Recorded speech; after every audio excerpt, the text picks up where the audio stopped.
Hello and welcome to Off the Tangent podcast with me, Zach Bream. Today joining me is an exciting guest. Welcome to the podcast, Dan Whibley. Thank you for having me. I'm excited. It's good to see you, Zach. Yeah, good to see you as well, mate. We were just in Malta a week ago, weren't we? We were indeed. It was good fun. Yeah, little lads trip for one of our mates' birthday. So yeah, so we'll crack straight into this. So usually I wanted to start off by giving a context to our relationship, and then also talking about your sort of life and upbringing. Sure. So, do you want to talk a little bit about how long we've been friends and where we first met, when we first met? Yeah, so we've probably known each other close to 5 years now, right? Met originally through playing games together, and then eventually joined the school because we sort of had mutual friends before. Yeah, that was good. Obviously, had some good memories. Went on holiday, like you mentioned. Yeah, hoping to go Thailand for Christmas, which will be pretty sick if we do that. So let's start into your upbringing. So just tell me a bit about I want you to almost paint a picture of your upbringing. So start off by just telling me what your parents do, and then other things you moved to Australia when you were young. Talk us through that. Sure, yeah. So my dad's a civil engineer in the office 3 days a week. So I'm quite. Obviously not massive family, but having two siblings, I'm with my family a lot. We're all quite close together, which is obviously really great. Mum's at home most of the time looking after my brother and does some bits here and there. But yeah, overall great childhood. Like you said, went to Australia, lived there for close to 4 years. Definitely had some different experiences in terms of learning to swim in the sea, and obviously having a different experience to what you would expect in London. Definitely a lot more laid back. But overall, obviously, it's nice to sort of experience both sides of that, and coming back from Australia to pursue more opportunities here was definitely something that I don't regret. Did you personally want to come back, or was it would you say your parents were pushing to come back, or did you feel like you missed the UK? I wanted to come back. Obviously, it was fun out there, but as I mentioned, it's completely different. On one hand, obviously, you've got the weather and the lifestyle is completely different.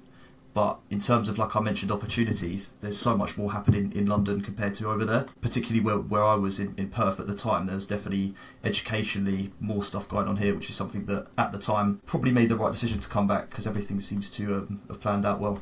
Yeah, makes sense. All right, so my next question is one that my girlfriend came up with the other day, and I think it's going to be one that I'm going to start asking all the viewers in the beginning segment. Interesting. Is what was your dream, when you were a kid, what did you actually want to be as your job when you're older? Did you have a dream of something you wanted to be when you were young? Strangely enough, I think it was a detective. Yeah? Yeah, I think obviously it went down a completely different path, but that's at the time when I was a lot younger, I thought it would be quite interesting. Do you remember what made you want to be a detective? Was it something watching Sherlock Holmes or something? Yeah, definitely watching TV shows. I think seeing police interceptors and stuff on the TV definitely had some sort of part in it. That's good. Okay, that's a good answer. I like that. I think, do I have an answer for that? What do I want to be? I think if I would answer that question, I wanted to start my own business. I remember, from when I was just a kid, the youngest kid, when people ask me, what do you want to be when you grow up? I was like, I just want to own my own business. I don't know if that will ever be true. I think that originates from when we were younger. My mum has loads of photo albums. Nice. And she started her own company and called it Bream Foods. So my second name is Bream. Oh, cool. So she had a little company called Bream Foods. So she would always show us pictures of that growing up. I feel like that probably made me want to do that. I don't think I ever will start my own business per se. I think I kind of don't have that dream anymore. But it was definitely, that was when I was young. That was the one. Yeah, nice.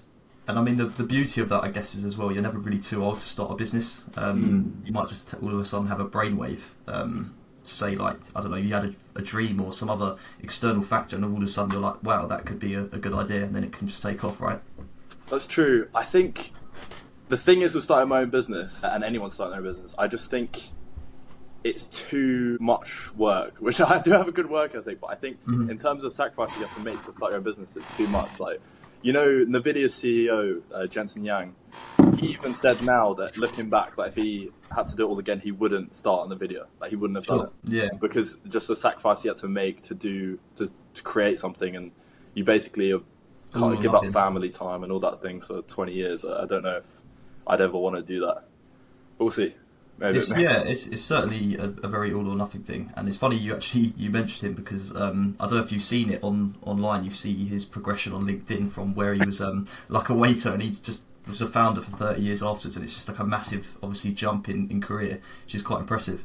Yeah, I think I saw that. Like he was just working like quite like menial like service jobs, like cleaning and things, and then I suddenly started that. I don't even know how he got into that, but it's kind of mad. Yeah, no, it's interesting. Okay, so now let's jump into today, and sort of you finished your bachelor's degree in business, and then you've gone to work in London. So sure. I know you work in foreign exchange. I still am a bit confused on foreign exchange and what exactly it is they do. Can you try and explain to me as simply as possible like what foreign exchange is and, sure. And sort of the things you do? So break it down simply, right? So if in a personal reason you wanted to go on holiday, say went to Malta and you wanted to take euros out, obviously there's an exchange rate between that sterling per transaction to euro. So essentially for us it's not that big of a deal because it might be £400 or £500 we want to take out, or €400 or €500. However, when you think on a business scale, they're doing could be 10-20 million a year, and obviously depending on the market conditions, they can lose out or even make a lot of money. So essentially, we provide different products and different almost tailored solutions for businesses depending on their risk appetite for them to make the best out of their foreign exchange transfers. Okay, yeah, that makes perfect sense. So your role in that, you do sales, right? Sure. So then what sort of things would you be doing most day to day?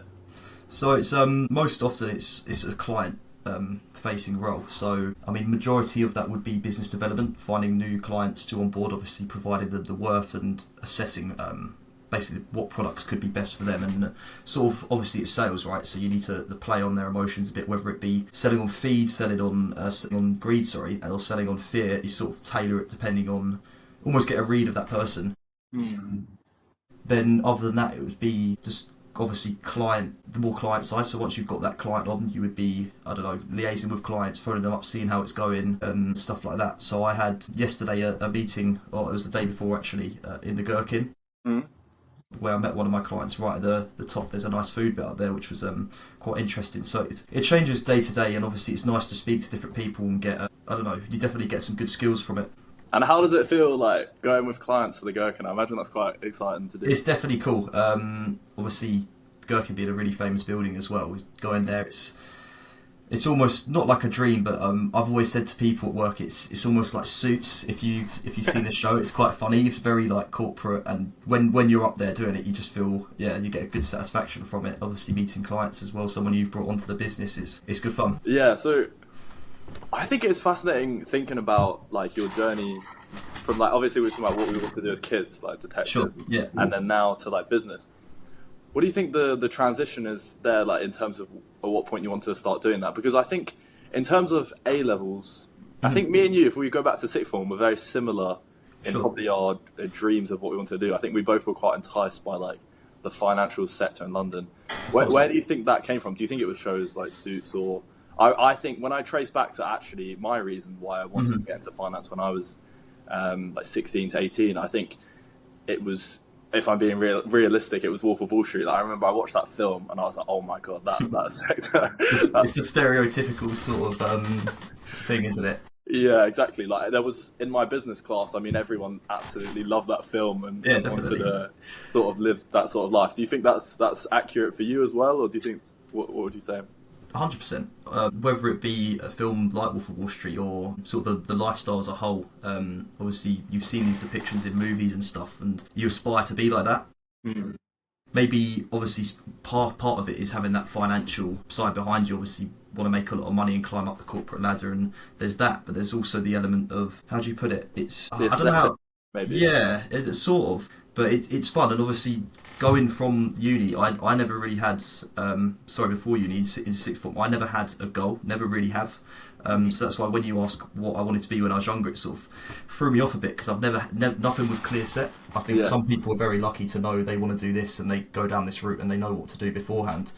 Whereas for me, I sort of spent a long time trying to figure that out, and I sort of landed where I have, and that leads to me to eventually going and do a business degree, because it just opens doors, right? So I can have to specialise in one specific area. Yeah, absolutely. And I think, I mean, I was the same. I mean, I told you that I wanted to start my own business or do something like that. And then I just remember GCSE, I enjoyed maths. I did like history, but I didn't really know what to do. And then we went to our like careers day, and they like showed us. You went and talked to teachers and stuff. And I just remember it was like there was business and economics, and I did maths as well. And then in the classes, I think there was a lot of things that got me excited about the financial industry. In particular, there was one. I can't remember for the life of me what it was called, but there was this like UK challenge where there was a software where they give you £100,000 in like free demo cash. It wasn't real cash. It was just you get 100,000, and then you get to choose in companies to invest in, and you're in groups of like 3 or 4 of you, and you invest, and you try and make the most money, and whoever won the most money went to New York. Now my team didn't win, but at the time I really enjoyed doing that. And going on with same with the Wolf of Wall Street. I think I first watched that film. I was like, oh, that's what I like. You see that, you aspire to be something like it. I mean, it's just the suits. There's definitely a massive appeal to it, and that's why there's obviously you've got films like that. And moving on to Suits is another one I mentioned, and something like Billions. There's a reason they're so popular, right? It's because majority of the time people see that and they're like, that's what I'm after, and that's what drives you to want to do that. See, what's interesting about it as well is that those films, I would argue, like now, I don't think they're as much based in reality. Like if you work in the corporate sector, there's maybe in the finance sector, there's an element of it. But I've watched a lot of documentaries and interviews from people that were in the finance industry in like the 1970s, 1980s, and they say it is very accurate. Like that is what it was very much like people doing a lot of drugs and screaming and like on the Wall Street sort of sales floors being very wild, Yeah, exactly. And like, so do you think that a lot of people would get into it for those reasons and be maybe not disappointed, but what do you think? Do you think it lived up to hype, or how do you feel like the corporate lifestyle is now that you're in it? Do you think is it what you want? Is it right? Yeah, I mean, it's at the end of the day, it's a job, right? I enjoy my job, I get a satisfaction from it, and that's more than I can ask for, really. However, to answer your question, I think it's a difficult one, because obviously getting a gauge as to what like a financial or a trading floor would be like back in, say, like you said, the 70s or the 80s. Back then, there was less technology. It was people just dialing the phone, calling up people randomly out of like a big book or whatever. And I think you could have definitely got away with a lot more then, especially because they didn't have access to the internet and stuff. They could probably definitely lie a lot more on the phones and really, I don't know, not be truthful, right? Whereas I think now, most of the time, you've got to be really by the book, whether that be with drugs or whatever. But in general liveliness as well is like, it would be completely different, yeah. So what would you say, do you think you're happy in working in the corporate sector? Do you think, because a lot of people who work in finance perhaps set themselves like 10, 15 years working in central London maybe, nice, and then look at doing something else. Would you say that's accurate for yourself, or at the moment you're just enjoying what you're doing and kind of getting on with it? Yeah, I mean, I do enjoy it. Obviously, it's a hard role. I don't get hybrids and stuff like that, so it is a graft. However, it's like you said, it's you work hard for what you get, right? Like I get rewarded for that, whether that be like meeting clients in somewhere like the Gherkin, which is great, but also financially. And I think that's probably the same reason you would want to get into it, or someone else. That's the main driver of getting into a finance role or a sales role, is that there. But yeah, I did have another point, but I have just forgotten it. So that's all right, no worries. So yeah, that's a good point then. Do you think that most people who get into finance, they are driven by money? Do you think that 100%. And that's played into the lifestyle because of the things we discussed? They want like the finer things in life, the things that money you can buy, like the nice suits and the fancy cars. Like, you think all those things drive that desire to get into the industry? I think everyone has their own different desires. I think whether it be like financially going on like a nice holiday, or like the experience side of it, or if it's the materialism. So say you wanted like a nice watch, or like you said, a nice suit. I think money is definitely one of the major incentives, right? Like that's why most people would do it, and that's what influences most people. But then going back to what we said with watching TV shows when you're younger, and obviously watching Wolf of Wall Street, or seeing, I don't know, an episode of Billions, and it's almost like, not clout's not really the right word, but it's like that desire to see someone doing successful in a corporate role. I think that gets a lot of people into it as well. Why is the materialism factor so enticing? why is it enough to do a job that perhaps, as you said, is a bit of a graft, like everyone's is working hard and whatnot? Well, why do you think it's so enticing, those materialistic objects? Sure, I think some people just like the finer stuff in life, right? Some people are happy, working a job that could be hybrid, or it could be, I don't know, maybe working 6 hours a day, and they're fine with that, and obviously that's completely fine. I could definitely, at one point, I saw myself doing stuff like that. However, I think my view, and I think a lot of people who want to get into the industry would rather work hard when they're younger, get the money so that they can chill out, and maybe they might be either they're higher up or they move jobs later on, and it's less stressful, so you've sort of earned your way up, if that makes sense. I want to know about like inside like the industry. When you join, are there people like let's say for example when I join my teams and things, I think naturally you just look up to your managers as perhaps like a future goal of what your career could look like, because that's the immediate person above you, and you might see a few managers up and sort of like that. Do you think, I mean, this is stereotyping, but do you think do they show off their nice suits and their nice watches and the nice cars so that those do become the goals of employees that join? Incentivize people. Yeah. Less so in the job that I'm currently in. Obviously, I've seen it before, and there might be the odd person.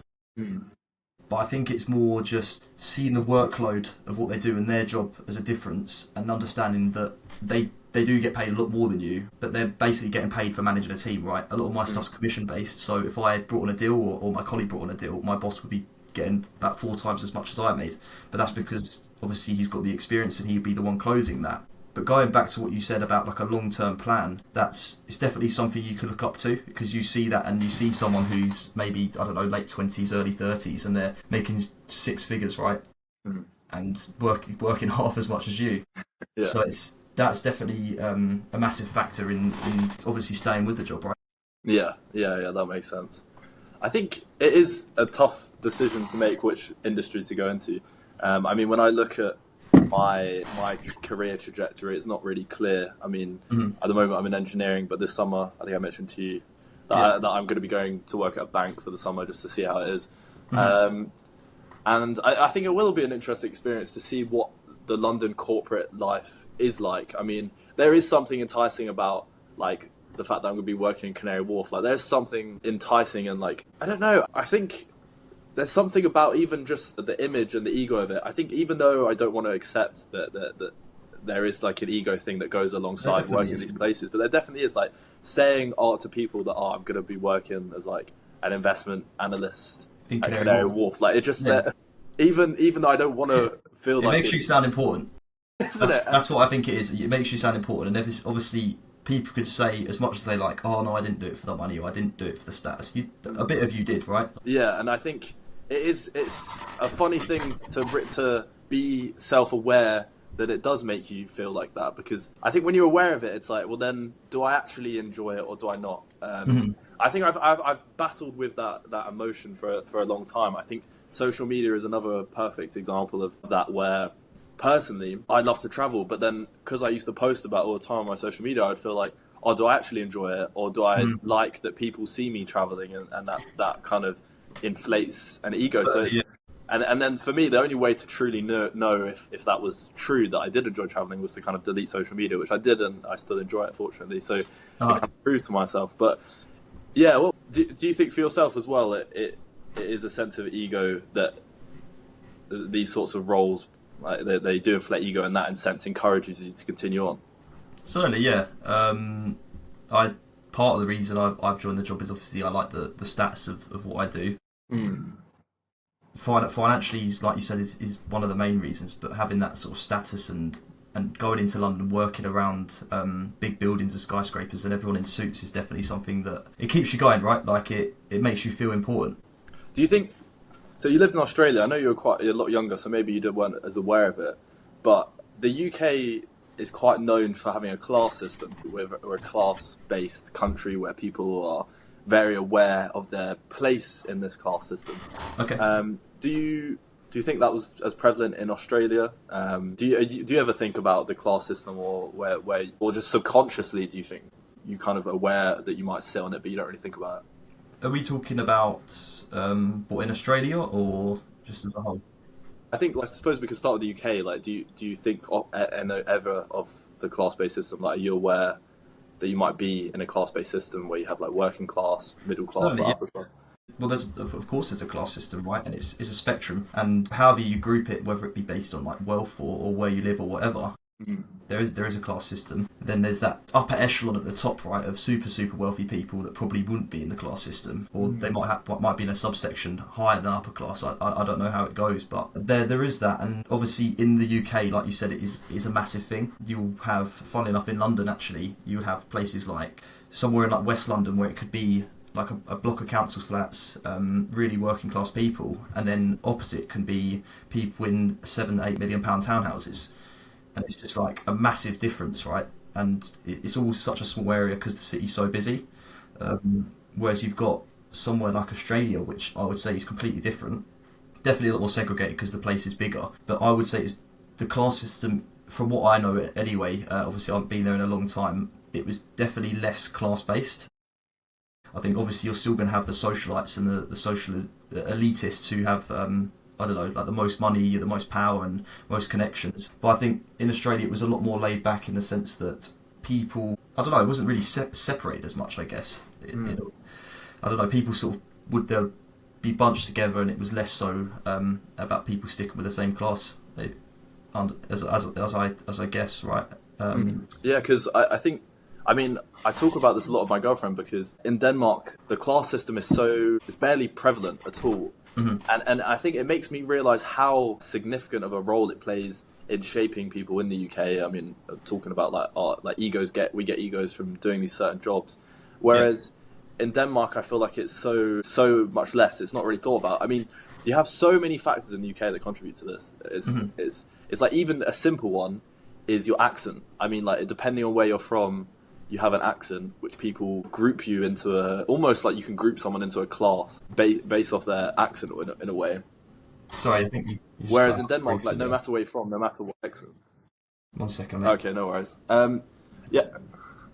Can you hear me okay? Yeah, that's better. Sorry, it just froze briefly. Yeah, no worries. I was just going to say that the accents, like where you're from, it's almost like people group you into a class based on your accent in a way. Like if you have a posh accent or like people call a common accent. Whereas in Denmark, that's unheard of. Like you're not really put into a group based on your accent. So it's almost like, I think this idea of like wanting to be in suits, like dressed up in like fancy outfits and driving fancy cars, do you think it's because we live in a class-based society that more people want to, like, it inflates our ego more? Yeah, I would say so. I think especially a Western country, obviously whether it be the class system in Australia, which is slightly different to the UK, it obviously plays a massive part in it. But I think less so on that. But for me, my experience personally, it's more my personal ambition, my personal goals. So me personally, I understand where I probably sit on the spectrum, but I don't necessarily, my ambition wouldn't be like, oh, I want to be super upper class and be with all these like wealthy connections and stuff. It's more like ambitions that I've set for myself, and everyone has them, right? They're all different, whether it be me wanting to move out of my house in 2 years, or me having the most expensive car, being the best at this, best at that, or best at whatever. I think everyone has that to an extent, right? Especially people who are in a financial based role. Yeah, no, that makes sense. I think there is naturally a goal driven mindset to kind of keep pushing on. I think that takes us nicely to running. Do you think that kind of this idea of like chasing goals is why you enjoy running so much? So it's funny you mentioned that, because I've never actually been into sports. I've never been that fit. I've never been that healthy. But yeah, just got into it all of a sudden. And obviously these things go hand in hand, right? I think if you push yourself physically to want to be the best you can, it also works mentally. And I think in the job that I work in, where it's very high pressure, very stressful at times, having that release is great. And obviously it's like a subsection of goals to chase. So we both ran a half marathon together not too long ago. That was good fun. That was the first time I properly got into running, and it was, I'd say, a drastic change. I mean, I went from as similar to you, where I never really played any sport. I couldn't even run like 800 meters without having to stop and basically dying out of breath. To then doing the half marathon, I think I was quite happy. I ran 14 kilometers without stopping. And that was going at a decent speed, and then I'd say the last 7 kilometers was very downhill for me. So How did you find that experience, like, kind of building up to the half marathon, training for it? You mentioned that you didn't do really any sports before, so Yeah. where did you first see and think, like, oh, I'm going to do a half marathon? Because when I think, for me personally, I don't. I think I just went on a run before. I've seen people doing it on social media, just running, and I was like, oh, I'll go on a run as well. And Yeah. then I mentioned to you that I went on a run, and you were like, oh, bro, well, I've started doing it as well. Yeah. Should we do this? Yeah. When was it for you that you first saw it, or do you remember? I can't picture an exact time frame, but I mentioned earlier I'm quite close to my family. So I live around my mum and my dad, who have always been super into their running, and I always said when I was younger, I'll do a marathon with you, Dad. So I think that sort of had a massive part in it. Obviously, coming home and seeing my parents running all the time and stuff has influenced me, and I was like, you know, one day I'll do it. And then I think it was with my mum I went with, did a 5k. I think it's like 34, 35 minutes, but got it done. And obviously you'll probably relate to this, the first about 5 or 6 were absolutely horrible. Yeah. I hated them. But then it goes back to setting them goals, right? So I was like, oh, well, by the end of the year, I want to do sub 30. Then my next goal is sub 25. Slowly it goes down. And I've got myself now, I can do, I'm not super quick, but I can do one in like 22 minutes. And I've said to myself, by the end of the year, I want to get sub 20. So it's great, and having those little goals to chase after give you, you set up and you train accordingly, and I think that it's important to have that. Yeah, I think the training process for me was difficult, and I'd argue not consistent until the end. Yeah, I'd say that I did struggle with it. I think because I didn't seem to make any progress. I mean, I think 6 months before it, we were like, okay, we're gonna do this half marathon. And I just felt like I wasn't that consistent. I just want to say like 2 runs a month or something for like the first like 3 or 4 months. And I just felt like there was no improvement. I mean, obviously, because it wasn't consistent enough to get improvement, really. But I'd go on a run, I'd try and do a 5k, and I just kept having to stop after 800 meters, walk for like 20 seconds, then run again. And I could never get past it. And then I think the last month and a half, 2 months before the half marathon, I was like, okay, it's got to a point where we're getting deadly close now, and I've actually got to do something about this. I can't be, because for me, I think when the idea was actually running in front of all those people and not being able to run was just too motivated you. Yeah, exactly. So I was like, okay, I'm actually going to do it now, and started running consistently like every other day, and there was just one day I remember. It just clicked, and everyone talks about running being a mental thing, and it was. And I think for me, I mean, it sounds silly, but the way I got past it was like I just had a little mantra in my head that I just say the whole time running, where I just say that I can run. I just keep saying over and over again that I can run long distance, that I can run a marathon or whatever. And I think the keep saying it over and over again, it distracted me from the pain, because before I would just like focus in on, oh, this is awful, this is the worst feeling ever, and I just stop. But then when I kind of started doing that mantra, it's almost like repetition of this thing where you forget feeling bad and you can kind of go for it. Do you think there's anything like that for you, or do you think that it was just a certain point you were doing it consistently enough that you just kind of overcame the feeling of focusing on the pain? A bit of both. I obviously think, especially in longer distance runs, the mindset is massive. So it's a common phenomenon in like marathon runners. It's known as like the runner's wall. So you would just hit a wall and your body would just like shut down. And it's all a mental thing. It's proven to be a mental thing. And obviously overcoming that is huge. I think that's half the challenge, right? You could be as fit as anything. You can have the best cardio. You won't actually run out of breath if you're running a half marathon or a marathon if you're fit enough. Your body just sort of reaches a point where your mind is like, oh, my legs hurt, I can't do this, it's shutting down. But as soon as you're like, no, I can, like you said, whether it be for a mantra or, I don't know, however you want to do it yourself, it definitely changes it. But then at the same time, going to training and stuff, there is still a massive element. It's a bit of both, right? So if you're training correctly, training consistently, you're going to be used to pushing that mental boundary further. Was there a point in your half marathon that you felt like, this is getting too painful now? Definitely. About a kilometre from the end. And I think I remember telling you, I was running with this guy the whole way, and he had the same shoes as me. Yeah. He ran past, he's like, because we're making jokes about having the same shoes the whole time, and he was like, no, you can't stop now. He's like, we're going to go together, like, we'll pass the finish line at the same time. And that's what sort of picked me back up again. I was like, yeah, I'm going to do this. There's no point stopping now. Yeah. But yeah, it's a nice memory. Yeah, no, that was really good. I think I had something similar, but I don't know how much it made my time quicker. But basically, the first 14 kilometers, I didn't stop running, and then I got to this point where I just saw the longest hill. Just Really uphill. yeah, and I was just at the bottom of it, and I was like, this is I don't know if I can make it. And I just stopped. I just started walking, and that was I kind of lost that momentum of just continue running. Sure. Anyway, I make up this hill after some walk, run, start sort of thing, and I get running again. And at this point, like, I feel like because I was near the back, people had started to. There was less and less people. It was getting more and more scarce. And there was this one woman that started running with me, and she must have been like 35 or something. And we were running together for so long, like at least maybe like 2-3 kilometers. Nice. And but then I was like, oh, it's okay. I've got a partner here. Like we're gonna keep going till the end. Like this feels good now. I've got a running buddy. And we didn't even say anything to each other.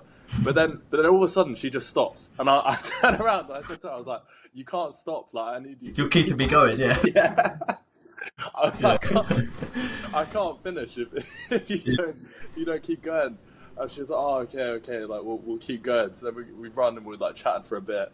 But then she was really struggling. Like she kept stopping, saying like I can't keep going. I was like, look, it's not that far. Like, I had my watch on. I was like, we can do this. And nice. And we did kind of do a lot of run starts, whatnot. And then we made it to the end, and it was really nice. Like she gave me a hug, and her family took photos. Yeah, I remember watching. It was a nice moment. Yeah, it was quite good. wholesome. Yeah, so I enjoyed that. And I think the other fun part about it was like all the support. There were so many people there. We did the Ealing half marathon. One of the busiest ones, yeah. I was not prepared how many people there was going to be. Yeah. I mean, it was absolutely packed. But it was nice. There was kids giving out like fruit and sweets and like orange slices and like people, things. Playing like the steel drums and stuff by the side as well, and people playing music at speakers. It was cool. And going back to like I mentioned the wall and having that mental block, having people shouting your name, telling you to not give up and stuff is gonna. It makes you run faster. It makes you not want to stop because you think you're gonna let these people down. So it was great. It was good fun. I thoroughly enjoyed it. Yeah, and I think I have mixed feelings about whether or not I'm going to do it again because it was an incredible experience. I mean, like the sport, the whole thing was super fun. Afterwards, I mean, I was absolutely dead. I mean, the legs. Yeah, everything was sore. It felt like I'd been on the ground on the floor and someone was beating me up. Like that's how bad my legs felt. Like yeah, it's really bad. Like me and you, I remember we were like limping to the pizza place. Yeah, oh, mate. Yeah, very painful. Yeah, it was very difficult. How would you say the feeling was the next day after it? Yeah, it wasn't great. But as soon as I got home, obviously, because Ealing is actually quite far away from where we live, so we had to take all these tubes, all these trains, all these buses. Finally got home, and I said to myself, it's like all that's keeping me going is I'm just gonna have a bath. Yeah. I had a nice hot bath, and I had these like salt stuff because I'm into like my working out and stuff as well, and. Yeah. They've got these like fuck knows how they work, but it's these scientific like salt things that I don't know the science behind it, but it's meant to like, relax your muscles and help with like muscle wakiness and stuff. So had that, and it was unreal. And obviously having that feeling that you've set yourself this goal and you've achieved that is nice. It's just like a nice little debrief. 100%. Cecilia has like my girlfriend has this funny video of me like when we got home. I'm just crawling up the stairs. I could barely walk. Like I'm just there, like holding onto my medal and crawling up the stairs. I'm just Well, I got the medal here. Look. Yeah, go on, show it. Let's see it. Finisher. I was thinking about getting the time engraved on the back at some point, but yeah, mate, we should do another one. I know you're a bit on the fence, but I think it'd be great to run another one. I would do another one. I think I need adequate training time again. I think I mean, you've been very good about it. You've kept up your running since. Yeah. I stopped that and I was like, I'm never running again. That's fair enough. But no, I think it's. I mean, my girlfriend was angry that I made this comparison, but I think it's like how women give birth and then they say, "Oh, I'm never doing that again," like immediately afterwards, and then like a year later they've forgotten the pain and they're like, "Oh, I'll do it again." Change their mind, yeah. Yeah, exactly. I think it's probably like that. Maybe a moment thing. Yeah, exactly. And I mean, like we're both still young, right? So we're in the physical shape to do it again. Yeah, plenty of time, and well, yeah, even the physical shape. our bodies are good. I know you're into them, like your nutrition and stuff as well. I think it sort of goes hand in hand. Yeah, that was. I mean, even I don't even think it drops off. I mean, there was 80-year-olds overtaking me on the run. I mean, there was. Yeah, some of them were. I remember at the end, because obviously I was waiting for like you and Adam. Yeah. I was just watching. They were doing like an award ceremony for the fastest runners. Yeah. And it was something stupid. It was like the oldest. So there was like an 80+ category, and it was the fastest person who ran 80 over 80. Yeah. It was like an hour 33. They ran a half marathon. It's like insane. Considering they're 80, that's rapid. That is so crazy fast. That's like double the speed of me. It's impressive. It's so impressive, right? Like, and it just shows, even if you're that age, and obviously your bodies, they've probably looked after it their whole lives. Mm. But it's not going to be anywhere near as efficient in terms of both the strength and the when you're actually doing it, but also repairing. Think about how much harder it is for an 80-year-old's body to recover from such runs.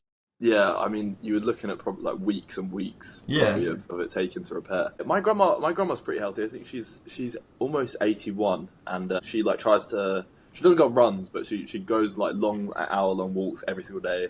Nice. And she has like a list of exercises. And I told her to add squats to her exercises because for older people, when you get past the age of 50, you start to lose muscle mass and it doesn't really grow back. Yeah. So it's important for old people to do strength training to kind of make sure their muscles stay built up. And the number one tell of like a predictor of someone's when they're going to die is how much muscle mass they have in their legs, because the main way of older people dying is if they trip and fall, and then you have like a knock-on effect. So I told my grandma, like, do some squats, and she's built up. She can do so many now. She's built up almost to doing 20 squats. And I Nice. struggle. Yeah. 20 squats, but yeah, no, definitely important for old people to do those sorts of exercise. Mm-hmm. So yeah, let's move on to the other thing that I wanted to talk about on the podcast is DJing. Mm-hmm. So I'll be honest with you, I don't know much about DJing, and I don't really know fully what it is. Like, if you had to explain to me what DJing is, like, could you do that?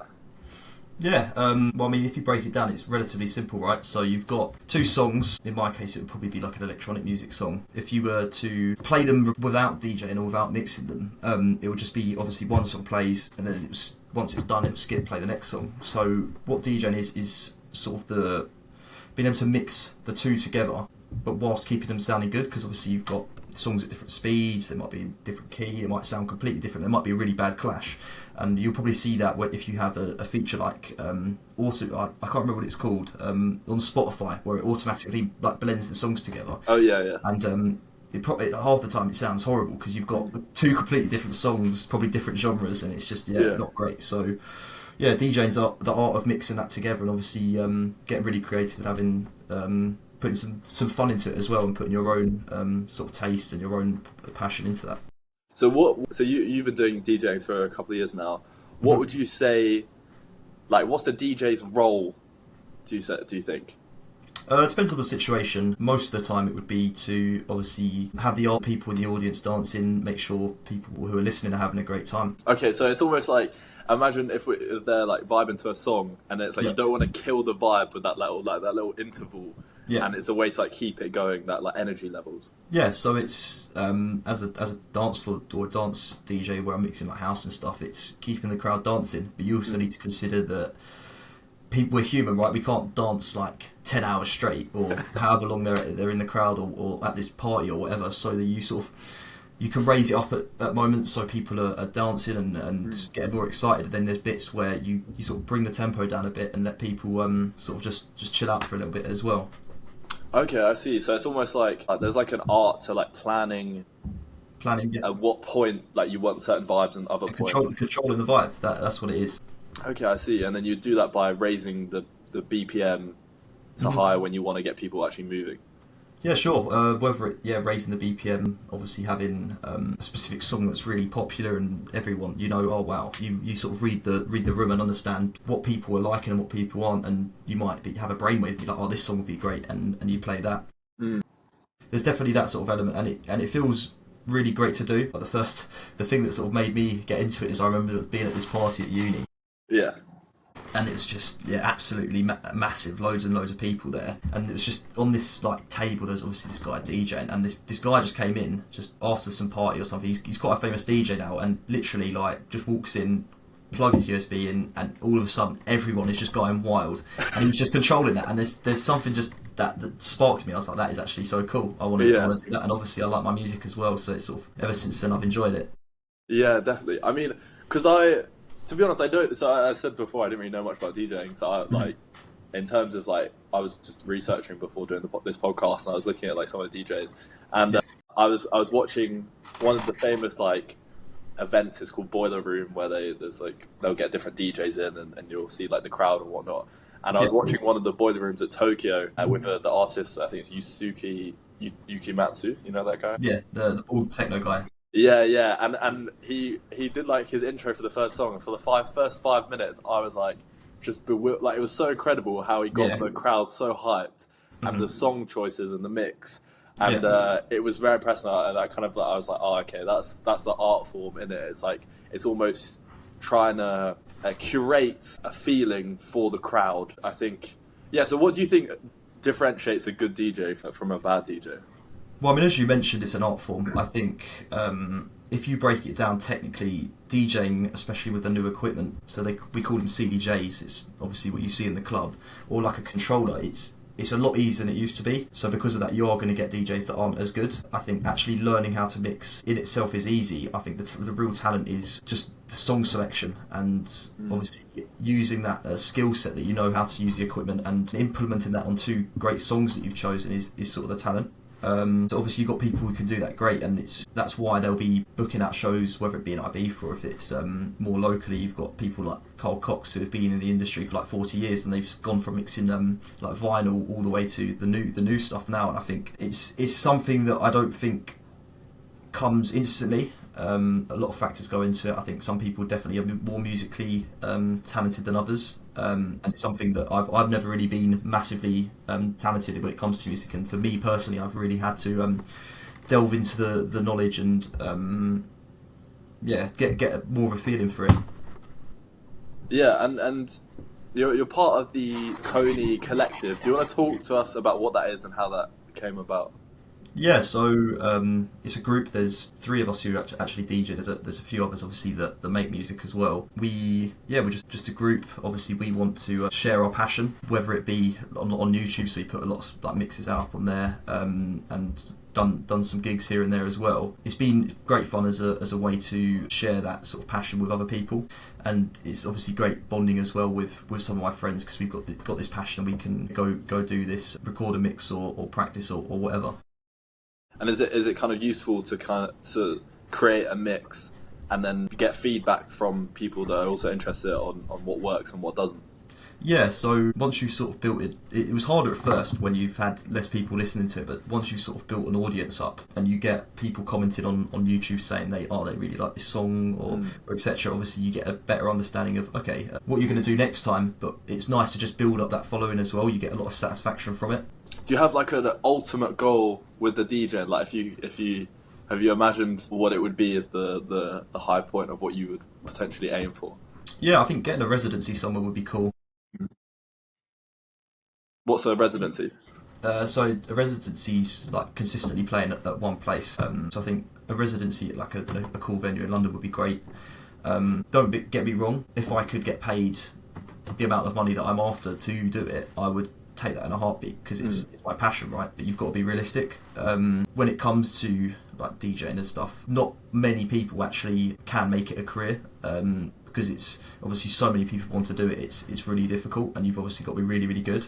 And a lot of people who are really good don't get noticed for it. So I think, at the moment, it's definitely a crossroads, because I like having it on the side. But if it were to blow up, I would probably take it and go down that route. Yeah, I feel that a lot. I think it's almost like risk management with this sort of stuff. It's like because I'm the same, where I have a few different passions, and I mean, I would love to do like documentaries or podcasts as like full-time job, but I think you have to be realistic, as you said, to set your expectations. Exactly, and I think the way I kind of see it is I'll just develop them all in parallel, and then if one takes off, I'll be happy. If it doesn't, then it's okay, because I have other things that I've been developing along the way as well. So, I mean, it's just, I suppose, as you said, it's a passion. So it'll be, there's always the hope that if you keep developing the talent, and you will grow.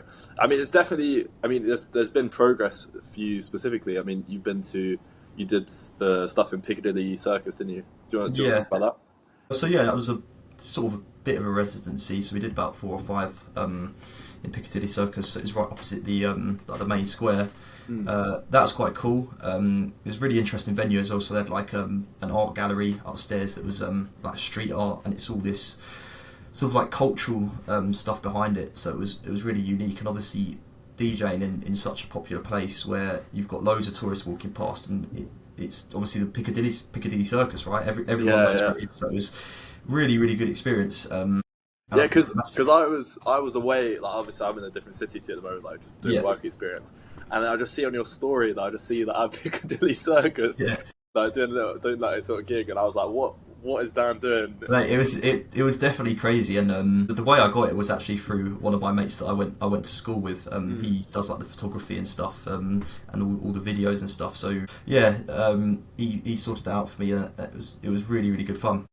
Yeah, no, it did look really enjoyable, and I went through the sort of the account and that sort of building, and I saw they do different things, as you mentioned. They do Allure. They also do like street dancing and correct, and things like that. I think the street dancing is an interesting one for me because it's very, very big in Europe, but I'd argue no one really talks about it. You don't see it at all in the UK. Why do you think it's so different?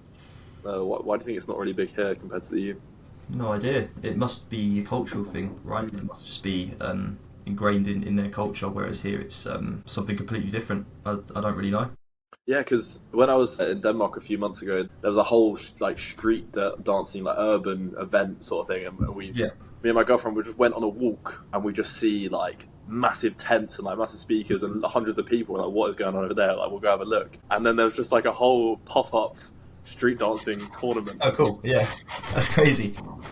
And they were just like, there was all ages up to like from like 8 years old all the way up to like, and they were just coming on, and it was almost like street dancing 1v1s. Like, they had judges, and that's like a dance battle. Yeah, and they'd come on, and then they'd face off at each other, and then one would do a dance, and the other one was looking at them. And I mean, I'd never seen it before, so it was quite fascinating to watch.